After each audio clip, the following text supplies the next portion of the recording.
In 2019, when I walked through those doors into this chamber for the very first time, I had great excitement about what we together could and would deliver for the people of Tennessee.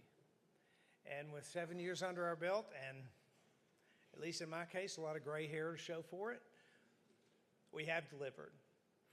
But I could have never predicted the journey that you and I would embark upon together. I now know that it's impossible to fully appreciate the relationship between a governor and a General Assembly until you're submerged in the deep end together, solving real serious problems.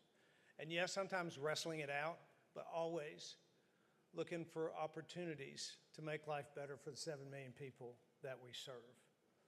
I am grateful to be part of that process with you, the men and women of this General Assembly, many of whom don't get near the credit you deserve for choosing to be in this difficult arena.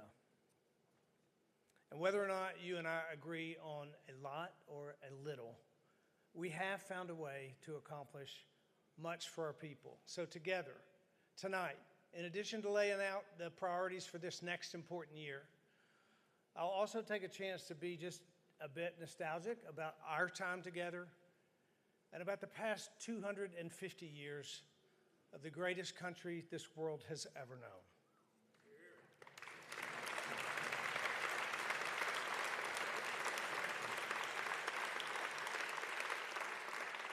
I want to start by looking back at just a few of the things that you have accomplished in the last 7 years. You drove Tennessee's poverty rate below the national average for the first time in history. You reached the lowest recidivism rate. You created the best business environment in America. You passed unprecedented pay raises for law enforcement, a 42% pay raise for teachers. In the middle of your work, you responded to tornadoes, floods, a pandemic, a Christmas bombing, a hurricane, and ice storms. And all the while, you modernized our transportation system and created 14 new state parks and cleaned rural brownfields and protected our rivers. And I could go on all night, but this is the state of our state. And you deserve credit for so much. Thank you.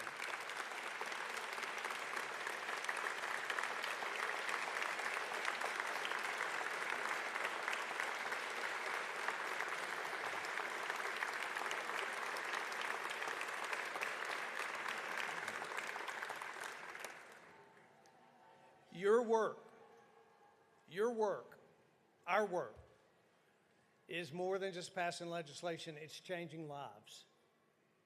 And so let's not slow down in this last year. Throughout our nation's 250 years, historians have called Tennessee the original frontier. And Tennessee frontiersmen, to this day, never stop exploring the possibility of a better future for our people. Never coast, never settle. We press through from one frontier to the next. Davy Crockett didn't stop at his birthplace in East Tennessee. He went on to explore and settle in Middle Tennessee. And then he went on to explore and settle in West Tennessee. And then on to Texas, on to the next frontier. Just like we are involved in the continuous building of a more perfect union, the work of a frontiersman never stops, and ours should not stop either. Being governor has afforded me the opportunity to experience things that I never could have prior, like witnessing the adoption ceremony of a foster child, or the heartbreaking but powerful experience of praying with a family who just lost everything in the Waverly flood, or taking a call from the COO of America's most iconic automaker and hearing them say, "We've decided to come to Tennessee." Those are moments, and there are many others that I'll never forget.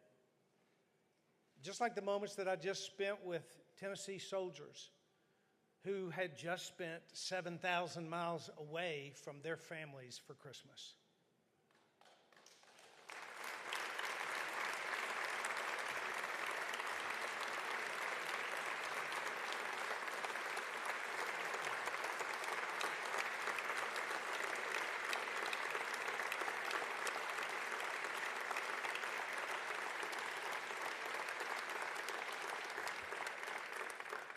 It was 3 weeks ago, and Maria and I traveled to visit these Tennessee National Guardsmen stationed in Kuwait and then in Germany.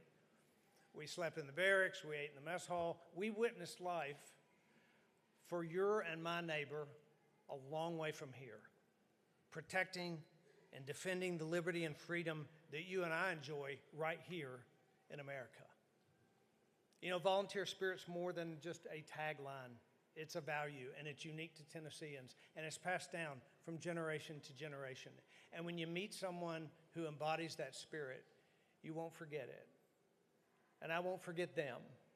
Today's example of Tennessee's contribution to 250 years of America's freedom.